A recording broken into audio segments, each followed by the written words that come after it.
All right, we're going. Let's see. There you are. Hi. Hi. So tell us about this beauty. This is an Oberheim FVS1 4-voice synthesizer -1. This particular one, I believe, was made in '76. Maybe as late as '77. I believe this one's from '76. The 4 voices and 2 voices were all made from about '75 to about '79. They consisted of a given number of synthesizer expander modules, which is a complete synth voice in a single module, ganged together. A little bit of history. So the mini-moog happened in 1971 or so. Soon thereafter, the ARP Odyssey happened. And Tom Oberheim and company had the brilliant idea to build these modules that could be CV, control voltage, triggered from these other monosynths, adding more oscillators, more harmonic and content. So he created the synthesizer expander module with the intent of being an expansion to a Mini or an Odyssey or whatever. Again, we're talking mid-late '70s here. And so I don't know what brought it on, whose brilliant idea it was, but one day they said, hey, you know, we've got a complete voice here. Why don't we build some support circuitry for this and package this as a 4 or 6 or 8 voice complete synthesizer? And so they did. There was the FVS, which is the 4 voice, the TVS, which was the 2 voice. And they were a keyboard, this standard Pratt Reed keyboard, with a sort of a multiplexed output, which was non-standard. There's some early CMOS multiplexing circuitry under here that sends that into a signal into this polyphonic keyboard module, which actually assigns what you play across. There's a ton of logic in here. It's all, as a tech friend of mine said, very baroque, very formal logic about how this module assigns what you play to across each of the 4 voices. This also handles portamento. It handles a master tuning. It's got an offset for master filter. If you wanted to like dull down or brighten up the entire instrument, it has some control of that here. Unison mode is handled here. And also you could even split the keyboard into 2 different sets of voice allocations if you wanted 2 voices to be rotating among these and they're programmed a certain way, and maybe 2 to do this, or maybe a bass line on here, and 3 of them playing 3-note chords or something on the other half. It could actually handle that, which was pretty advanced. Then, from there, those control voltage signals, at this point where all control voltages, passes into this polyphonic synthesizer programmer. This was actually an optional piece. They did not all ship with this. I believe this was,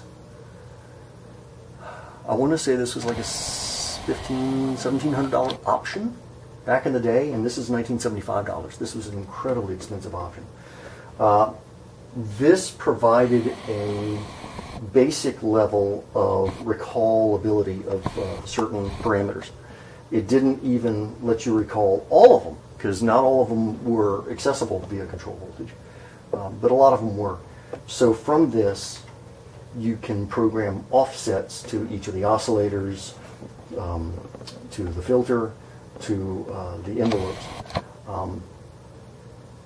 and then be able to recall those. It had 16 different memories in that to be able to do it. And it could save a setting for an individual SEM as part of a program. So you could have one set of offsets for this one and another set for all of these recalled at the push of a button, which in 1976 for a synthesizer was completely cutting edge. The digital logic necessary to do this was extremely temperamental. This is the kind of thing that we do in you know, with a little CPU and you know, a little Arduino kit that you buy now could do what all of this does. But 35 years ago, you know, 30-something years ago, this all was pretty advanced design, especially in the music world. You know, we were just starting to see home computers and stuff happening, so this was kind of cutting edge. Working on this now is a bear. I can say that, having restored both of these modules from dead. So anyway, moving on. You've got the controller, the polyphonic keyboard controller, the programmer, which adds offsets, only positive offsets to whatever shows up here. There's no way to add negative voltage to it. And then you've got each of the 4 SEMs themselves. These are 4 identical voices. Each one has 2 voltage-controlled oscillators.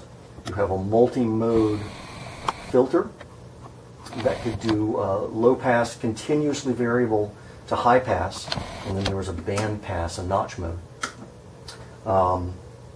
You could modulate those. You could modulate either frequency or pulse width. That can be either from an external LFO, which was here, or you could make it from the internal LFOs, which was down there. That was just the rate. You only had a choice of, well, one waveform. And I think it was I think it's a triangle.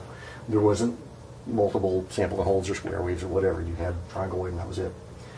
You've got 2 envelope generators on each module. Attack, decay, and sustain are the parameters. Like a mini mode, decay and release are the same amount. So decay amount and release amount are the same thing. I skipped right over the little mixer, which is just level and pan for each of the 4. So that's the grand tour of an FES. Now on this particular unit, you've got some interesting switches that were not standard by any stretch. You have one down here that's switched between vibes and keyboard. And you've got some other ones up here that, frankly, I don't know exactly what they went to. But the story is this particular unit belonged to the percussionist for a band called Starbuck. Their single back in '76 was Moonlight Feels Right. And he has had a custom vibraphone with sensors underneath each bar that went to a custom set of electronics that, like the keyboard, was multiplexed. Multiplexes the vibe signal into this multi-pin thing, comes in the back of the unit, gets demultiplexed, and shows up into the polyphonic keyboard controller as if it were being played from the keyboard. Again, this is way, way, way before MIDI. Very cutting edge, totally custom.